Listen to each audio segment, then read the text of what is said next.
তাই সন্দেহপনে মুনিকে ব্রাহ্মণী ডেকে ডেকে বলছেন, মুনি ঠাকুর, তুমি যে বালক দুজনার পানে অপলক নেত্রে তাকিয়ে আছো, তুমি কি এই বালক দুজনকে চেনো? অতি উত্তরে সন্দেহপনে মুনি বলছে, কি বলছে? সন্দেহপনে মুনি ব্রাহ্মণীকে বলছেন, ওগো ব্রাহ্মণী, এই বালক দুজনকে দর্শন করি আমার মন কি বলছে জানো?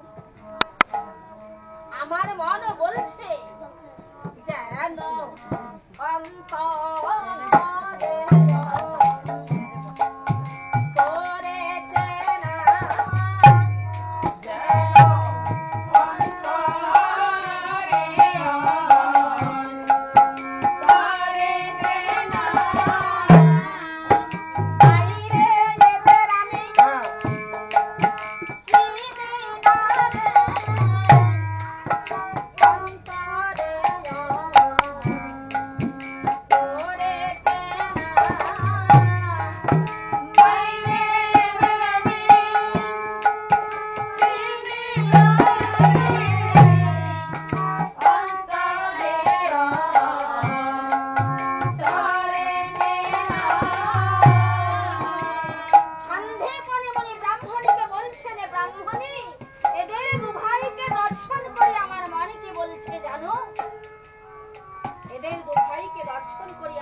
মা, এই জগতে বাসী আমাকে কৃষ্ণ বলে ডাকে, আর আমার দাদা বলরাম পরিচয় কি দিব মা? এই তো মনের না। এই কথা শ্রবণ করি রামকৃষ্ণকে সঙ্গে করি মা ধীরে ধীরে পুনরায় গৃহাভিমুখে যাত্রা করেছে। আরো কিছু দূর অগ্রসর মায়ের মন, পুত্র হারা মা আমার প্রাণ কৃষ্ণকে উদ্দেশ্য করি বলছেন, কি বলছেন? ওরে তোরা কোন দূর